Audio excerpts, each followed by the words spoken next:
কালিমা নিয়ে আসবানি, তোমার জীবনের শিক্ষা দিলাম।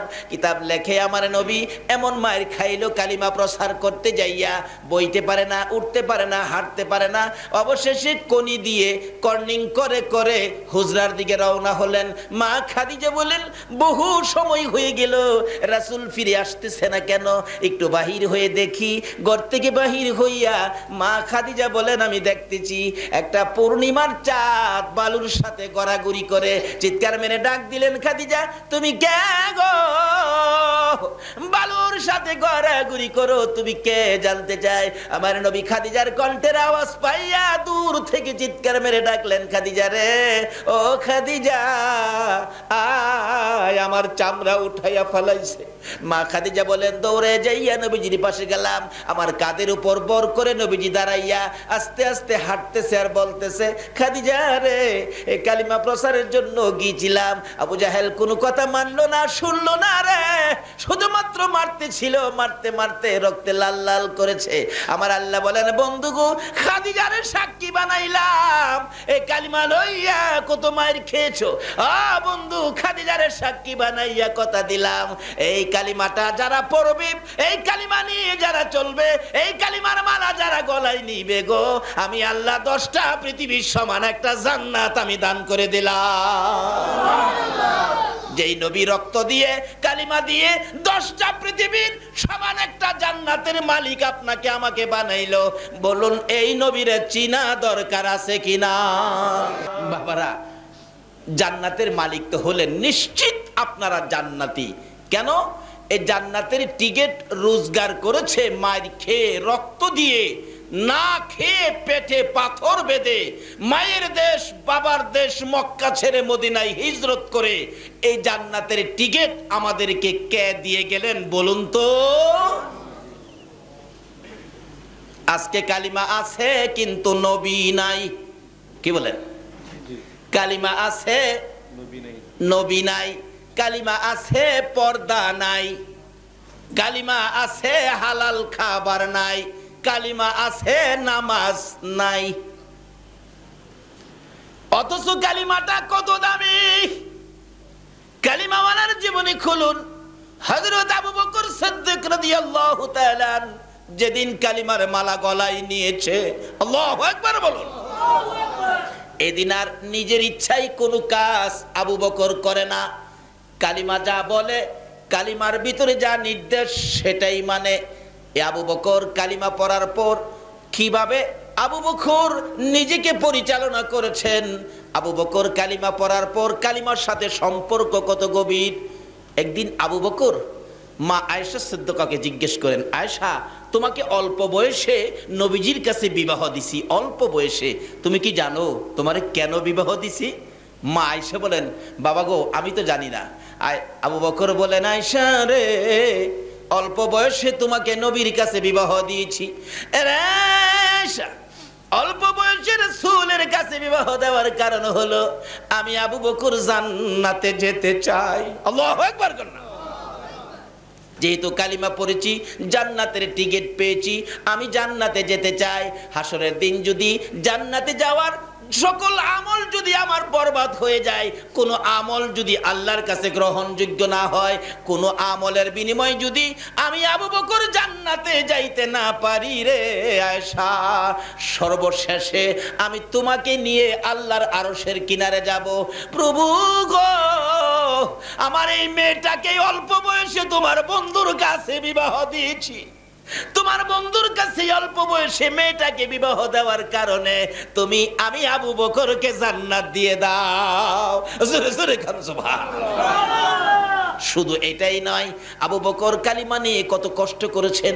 যেদিন আবু বকর এই জান্নাতের টিকিট কালিমাটা লইয়া সর্বপ্রথম যখন বাড়িতে ঢুকলেন, রাত্র তখন গভীর। আবু বকরের মা বলেন, আবু বকর, তুমি তো জীবনে কোনোদিন এত রাত্র করো নাই, আজকে তোমার এত রাত্র হলো, কারণটা কি? আবু বকর বলেন, মা, আমি আখিরি নবীর কাছ থেকে জান্নাতের টিকিট আনছি, আমি জান্নাতে যাব। তোমাকেও কিভাবে জান্নাতে নেওয়া যায় আমি এই চিন্তাও করতেছি। আবু বকরের মা বলেন, আবু বকর, তাহলে কি তুমি বাপ দাদার ধর্ম ছেড়ে দিয়েছো?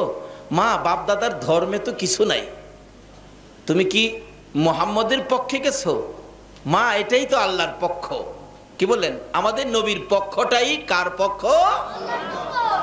আজকে এই নবীর পক্ষ বিশ্বের মুসলমান ছেড়ে দেওয়ার কারণে বিজাতিদের হাতে আজকে মার খেয়েছে। ও তুমি জানতাম জ্ঞানী, আজকে বুঝলাম তুমি অজ্ঞানী, দাঁড়াও তোমাকে শাস্তি করতেছি। মা দুই হাতে থাপ্পড় শুরু করলেন। কিতাব লেখে, আবু বকরের জীবনী লেখে, মা যত মারে আবু বকর ততই হাসে। মা বলেন দাঁড়াও, আমার মায়েরে তোমার শাস্তি হয় না। পুরুষদেরকে ডাকলেন, মারতেছে, হাসে, খুব মারতেছে রাত্রের বেলা। এমনকি কিতাব লেখে মারতে মারতে আবু বকরের সকল শরীরের মধ্যে রক্ত জমাট হয়ে গেছে, এমনকি নাকে দিয়ে মুখে দিয়ে রক্ত বাহির হইতেছে। জ্ঞানহারা হয়ে গেলেন আবু বকর। আবু বকরের মা বলেন, তোমরা কারা গো? আমার আবু বকরকে আর মেরো না, যদি জ্ঞান থাকে জীবনে আর কালিমা পড়বে না। জ্ঞান হারা হয়ে গেছে আবু বকর, মা মাথায় পানি দেয়, জ্ঞান ফিরে না। রাত্র শেষ হয়ে গেছে, জ্ঞান ফিরে না। সকালবেলা বহু সময় পর মা ডাকতেছে, এরে আবু বকর, এত মার খাইলি, জ্ঞান ফিরে না, আর কি জীবনে কালিমাটা পড়বি? একটু পরে দেখা যায় আবু বকর দুইটা চোখ খুলে মার দিকে তাকাইলেন। মা সঙ্গে সঙ্গে এক গ্লাস পানি নিয়ে আবু বকরের কাছে গেলেন। আবু বকর, সারা রাত মার খেয়েছ, কলিজাটা বুঝি শুকাইয়া গেছে রে বাবা। আবু বকর, আমি এক গ্লাস পানি আনলাম, পানিটা খাও না বাবা, পানিটা খাও। আবু বকর দুইটা চোখের পানি জর্জর করে ছেড়ে দিয়ে মার দিকে তাকাইলেন। মা গো, এই পানি আমি খাবো না গো মা, তোমার হাতের পানি আমি খাবো না। কেন খাবি না? মা, যেই নবীর কাছ থেকে কালিমা লওয়ার অপরাধে মার খাইলাম গো, এই নবী যতক্ষণ পর্যন্ত না আসবে ততক্ষণ পর্যন্ত আমি পানি খাবো না। আমার নবী কই? নবীর লাগি তো মার খাইছি, আবার নবী আসলে পানি খাবো। আমার নবীর কানে খবর গেলে দয়ার নবী, মায়ার নবী দুইটা চোখের পানি ছেড়ে দিলেন। এসে হাজির হলেন, আবু বকর রে, আমি পানি দিলে পানি খাবি? নে পানি খা। আমার আল্লাহ বলেন, বন্ধু গো, আবু বকরকে জানিয়ে দাও, এ কালিমা লইয়া এত মার খেয়েছে, আজকে তুমি আবু বকরের দরদি হইয়া এক গ্লাস পানি মুখের কাছে তুলে দিলা। আমি আল্লাহ কথা দিলাম, এই আবু বকরকে আমি আল্লাহ নিজের হাতে আউজে কাউসারের পানি খাওয়াইবো। এ বন্ধু, আরেকটা জানাইয়া দাও, এই আবু বকর সর্বপ্রথম কালিমা লইয়া যে মার খেয়েছে, তারপরও তোমার ভালোবাসা ছাড়ে নাই, কালিমা ছাড়ে নাই। আমি আল্লাহ কথা দিলাম, এই আবু বকর যতক্ষণ পর্যন্ত জান্নাতের মধ্যে পাও না দিবে, কোন নবীর উম্মতেরা জান্নাতে যাইতে পারবে না। শুধু আবু বকর নয়, আরো কত জীবনী খুলুন। হযরতে বেলাল হাবশী রাদিয়াল্লাহু তাআলা আনহু, তারা এই কালিমা পাইয়া কষ্ট করেছে, মার খেয়েছে, কালিমা ছাড়ে নাই। কালিমা যা করার কথা তাই তারা করেছে। এমন কি কালিমা লইয়া এত কষ্ট করার পরেও কালিমা যখন ছাড়ে নাই, সেই রকম 10 জন কালিমাওয়ালার জন্য আমার আল্লাহ দুনিয়ার মধ্যে জান্নাতের টিকিট পাঠাইয়া দিছে, স্পেশাল টিকিট পাঠাইছে। বলুন, যে নবীর জন্য আল্লাহ সবকিছু বানাইছে, এই নবীর উম্মতেরা যারা এই কালিমা নিয়ে কষ্ট করেছে, তাদের জন্য আমার আল্লাহ 10টা টিকিট স্পেশাল ব্যবস্থা করেছে। বলুন তো, জান্নাতে আরো সুন্দর ব্যবস্থা হবে কিনা? এই দেশ যখন ছাড়তে হবে, কি বলেন, ছাড়তে হবে না? লন এটা কনফার্ম করে লাই, কিভাবে করবেন? এবার আবু বকর কষ্ট করে কনফার্ম করেছেন। আবু বকরের মতো আরেকজন, যার নাম বেলাল হাবশী। আপনারা বেলাল হাবশীর জীবনী শুনেছেন, কত কষ্ট করেছেন। যেদিন কালিমাটা পড়ছে, বেলাল কয়, হাই হাই, এত মজার জিনিস কালিমা। আজকে কালিমা যাদের কাছে মজা, তারাই তো আজকে মাহফিলে বসেছে, আরামের বিছনা হারাম করে দিয়েছে, সুখ শান্তি বন্ধ করে দিয়েছে।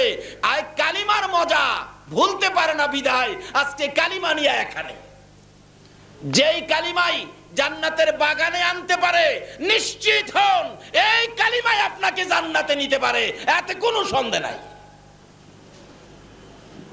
মরতে যখন হবে, জাহান্নামী হবেন না, জান্নাতি কিভাবে হবেন, এই জায়গাগুলি খোঁজ করেন। তাই বলতেছিলাম, এবার দয়ার নবী মায়ার নবীর এই কালিমা আওয়াজ পালেন হযরত বেলাল হাবশি, কবুল করলেন বেলাল কালিমা। কিন্তু উমাইয়া ইবনে খালফ তার মনিব, তার মাহাজন, তার মালিক, কিন্তু উমাইয়া ইবনে খালফ সহ্য করতে পারে না। কি বাপদাদার ধর্ম ছেড়ে দিয়ে তুমি এই মুহাম্মদের কালিমা পড়ছো? বেলাল, নিষেধ দিলাম কালকে রাতে না শুনি, কিন্তু কালিমা যারা পড়ছে তারা কি কারণ নিষেধে বন্ধ করতে পারে? কিন্তু থামে তো না। অবশেষে বললেন তোমাকে একদিনের সময় দিলাম, থামে না। অবশেষে কিছু শাসন করলেন, থামে না। তারপরে একটু কঠোর হস্তে কিছু মারামারি করলেন, সমস্ত শরীর ক্ষত বিক্ষত, তারপরেও ছাড়ে না। তারপরে উমাইয়া ইবনে খালফ বলেন, শারীরিক আঘাতে, শারীরিক নির্যাতনে মুখের কালিমাটা বন্ধ করতে পারি না, তার মুখের উপর আক্রমণ করতে হবে। অবশেষে ওই উমাইয়া ইবনে খালফ জ্বলন্ত আগুন করে বেলালের মুখের ভিতরে ঢুকাই দিছে।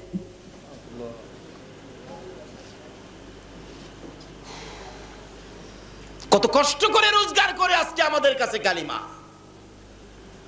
রাসূল বলছেন, মৃত্যুর সময় যদি কারো মুখ থেকে এই কালিমাটা বাহির হয়, এই কালিমা পরে পরে যদি কেউ মৃত্যু হয়, তাহলে তুমি নিশ্চিত হবে তোমাকে আমি রাসূল সুপারিশ করে জান্নাতে নিয়ে যাব। কারণ যে কালিমা পড়তে পড়তে মৃত্যু হয়েছে, রাসূল বলেন আমার উপর ওয়াজিব হয়ে গেছে তাকে নিয়ে জান্নাতে যাওয়া। কিন্তু কালিমা নসিব হবে না, মুখ দিয়ে কালিমা বাহির হবে না এক কিসিমের মানুষের, যারা মা বাবাকে কষ্ট দিচ্ছেন। বলুন কাকে? যারা মা বাবাকে কষ্ট দিচ্ছেন তাদের মুখ থেকে কালিমা বাহির হবে না। কারণ কবি বলেন, শেকায়াত কো হার কোনাত উস্তাজেরা, গ্রেফতারে বাসাত বালা চারেরা।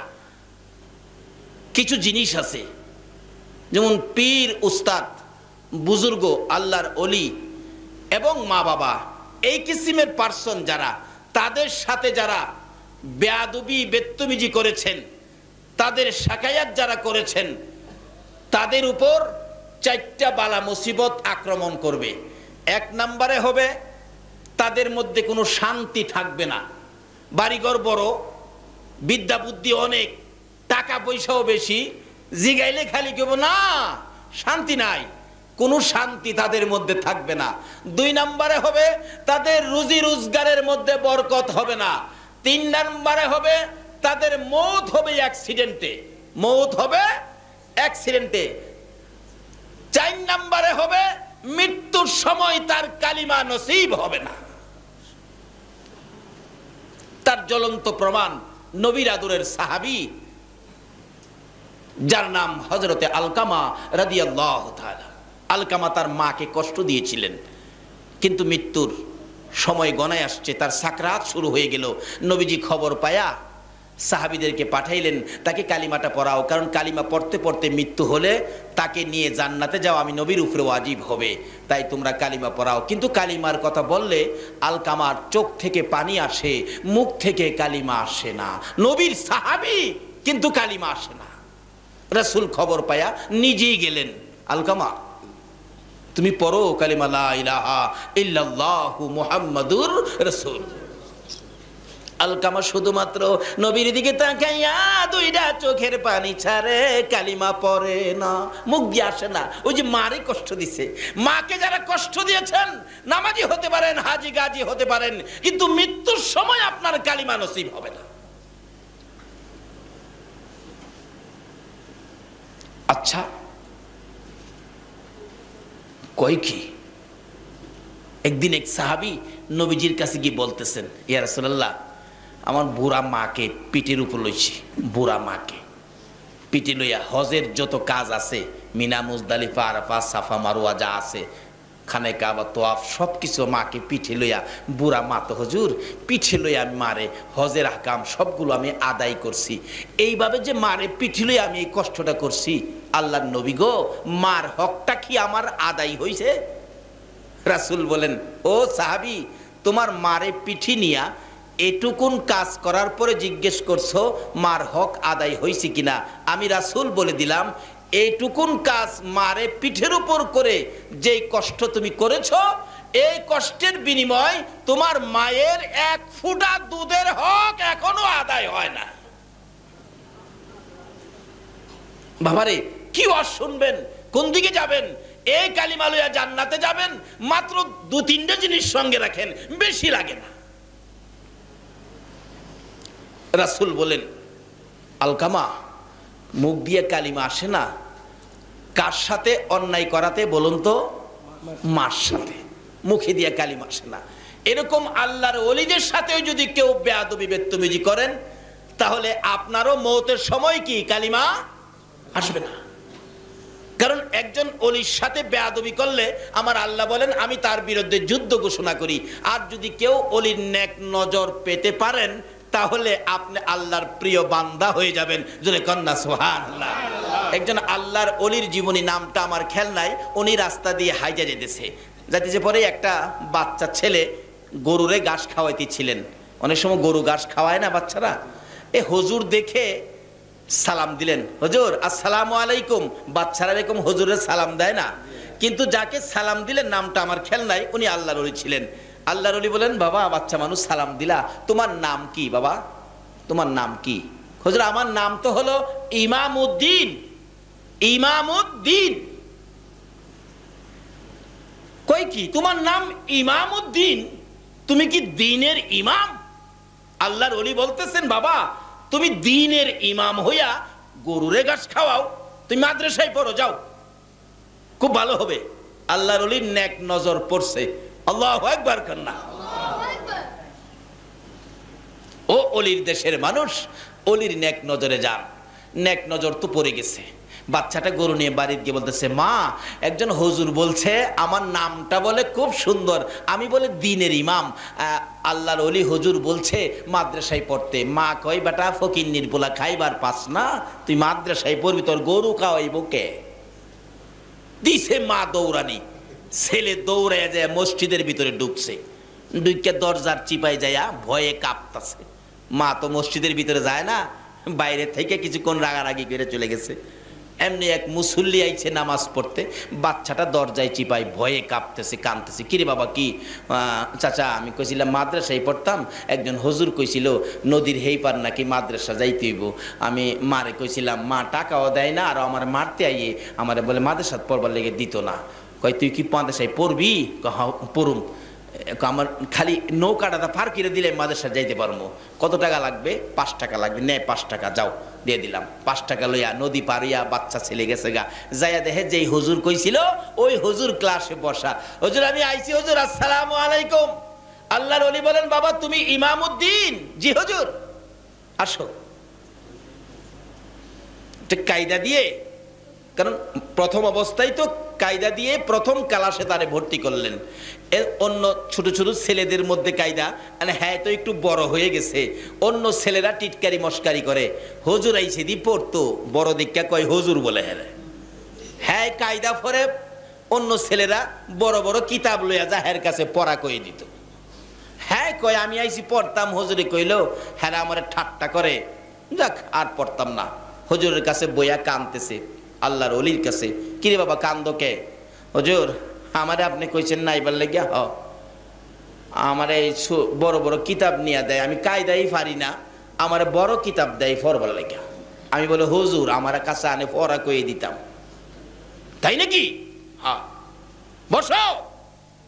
আল্লাহর ওলি সঙ্গে সঙ্গে বাচ্চাটার মাথার মধ্যে নিজের মাথার পাগড়িটা খুইলা পরাইতেছে। নিজের মাথার পাগড়ি বাচ্চাটার মাথায় পরাইছে। চাবুকটা বাচ্চাটার হাতে দিয়ে বলছে, যাও ইমামউদ্দিন, বুখারী ক্লাস তুমি করে আসো। আল্লাহু আকবার বলো। একজন আল্লাহর ওলির নেক নজর, বুখারী ক্লাস করে আসো। এবার তো উস্তাদ হইয়া ওই ইমামউদ্দিন ক্লাসে বসে ডাকতেছে, আসো বাবারা কার কি সবক বলতে হবে আসো আমি বলে দেই। হ্যাঁ হুজুর এখানতে কন, বাস ফটার ফট কিতাব পড়তেছে। সুবহানাল্লাহ। তাই কবি বলেন বেনি আন্দার কুদ উলুমে আম্বিয়া, বেনি আন্দার কুদ উলুমে আম্বিয়া, বে কিতাবিউ বে মুঈদিউ উস্তা। আল্লাহ কয় আমি আল্লাহ ইচ্ছা করলে মাদ্রাসা ছাড়া, স্কুল ছাড়া, ভার্সিটি ছাড়া, কলেজ ছাড়া, কিতাব ছাড়াও আমি আল্লাহ আমার ওলিদের নেক নজর পাইলে ডাইরেক্ট ইলম দেওয়ার ক্ষমতা আমার আছে। জোরে জোরে কোন সুবহানাল্লাহ। কিন্তু ওই সমস্ত হাস্তির সাথে, পীর বুজুর্গ, মা বাবার সাথে বেয়াদবি বেত্তমিজি করবেন না, সব শেষ হয়ে যাবে। কায়দা পারে না বেটা বুখারী শরীফ পড়ায়। আল্লাহর ওলির নেক নজরে ও ওলির দেশের ভাইয়েরা ওলিদের পক্ষে থাকুন, অন্য কারো কথা শুনবেন না। এখন ফিতনার যুগ, অনেকে অনেক লেবাস ধরে আইসা আপনাদেরকে অনেক কিছু বুঝাবে, ওইদিকে যাবেন না। ওলিদের পক্ষে থাকুন, রিসালাতের পক্ষে থাকুন, বেলায়েতের পক্ষে থাকুন। বেলায়েত এমন এক শক্তি যেটা পানির নিচে দিলেও ধ্বংস হয় না, আগুনে দিলেও বেলায়েতের পাওয়ার পুড়তে পারে না। জোরে জোরে কোন সুবহানাল্লাহ। রিসালাতের পক্ষে থাকুন। যে রিসালাতের শক্তি ইসমাইলের কপালে থাকলে ইব্রাহিমের ছুরি ধরে না, যে রিসালাতের শক্তি খাজা আব্দুল্লাহর কপালে থাকতে আব্দুল মুত্তালিবের ছুরি গলায় ধরে না। কাজী সেই শক্তিগুলো যদি কারো পক্ষে থাকে, দুনিয়া ও আখেরাতে কোনো ভয় থাকবে না। তাই আসুন আগে বাড়ি। আমি এখনো আলোচনায় যাই নাই, যাইতেছি। ওরা কষ্ট হইতাছে আপনাদের? মা বাবার সাথে ভালো ব্যবহার করতে হবে। মা বাবারে কষ্ট দিলে মওতের সময় ঈমান নসিব হবে না। তাই বলতেছিলাম, মা বাবার সাথে, পীর উস্তাদ বুজুর্গর সাথে ভালো ব্যবহার করবেন, বেয়াদবি বেত্তমিজি করবেন না। আসুন আগে বাড়ি। আলকামা অবশেষে কালিমা যখন আসেই না, রাসূল বলেন কি ব্যাপার? এমন সময় জিবরাইল আয়া, হুজুর এই কালিমা আসবে না মুখ দিয়া কেন? তার মাকে কষ্ট দিছে, মাকে কষ্ট দিছে। তোমরা একটা কাজ করো, লাকড়ি জোগাড় করো। সাহাবীরা লাকড়ি জোগাড় করলেন, আগুন জ্বালাও। আগুন জ্বলতেছে ধাউ ধাউ করে, আলকামাকে ধরে আইনা আগুনও ফালাও। এই কথা বলার পরে মা দৌড়ায় আসছে, হুজুর আমার আলকামাকে আগুনও দিবেন কেন? কি ব্যাপার? তোমার আলকামা নাকি তোমাকে কষ্ট দিছে, এখন এই বিচারের জন্য তাকে আগুনও ফালানো হবে। আলকামার মা বলেন, হুজুর আমারে কষ্ট দিছে দেখা আমার ছেলেরে আমার সামনে আগুনও দিবেন? আমি মা কেমনে সইব?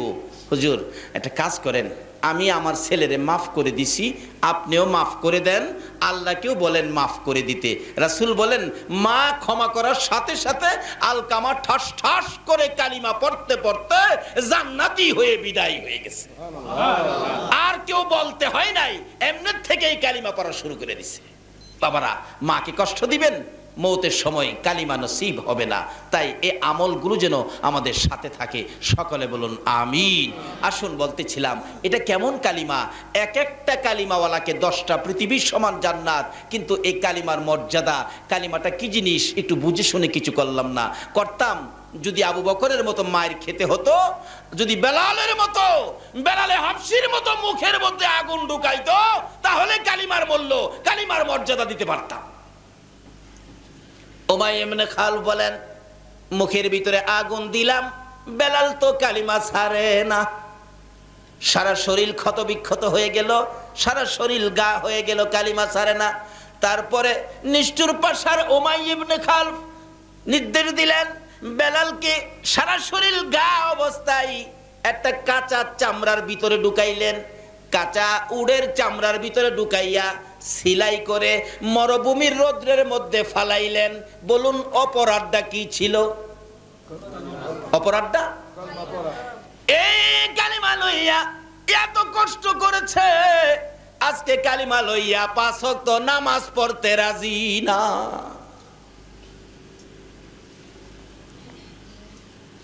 এই কালিমা লইয়া সুদ ছাড়তে পারলাম না, এই কালিমা লইয়া ঘুষ ছাড়তে পারলাম না, কেমনে জান্নাতে যাইব? বেলালে হাবশির জীবনী খুলুন।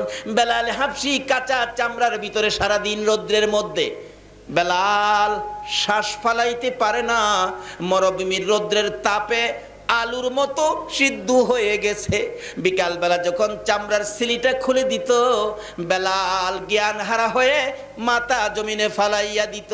তারপরও বেলালকে নিস্তার দেয় নাই উমাইয়া ইবনে খালফ। এই কালিমাটার অপরাধে বেলালের গলায় রশি লাগাইয়া দিত। এক বয়সের ছেলেরা বেলালকে শেষরাইতো। মাঝে মাঝে টাইনা টাইনা পাহাড়ের উপরে উঠাইতো, আবার পাহাড় থেকে টাইনা টাইনা নিচে নামাইতো। বেলালের সমস্ত শরীর চামড়াগুলো ছিলে যাইতো, রক্তে লাল লাল হয়ে বেহুশ হয়ে যাইতো। যদি জ্ঞানটা ফিরতো, এ কালিমার মালা জপতে থাকতো। আল্লাহু আকবার বলো।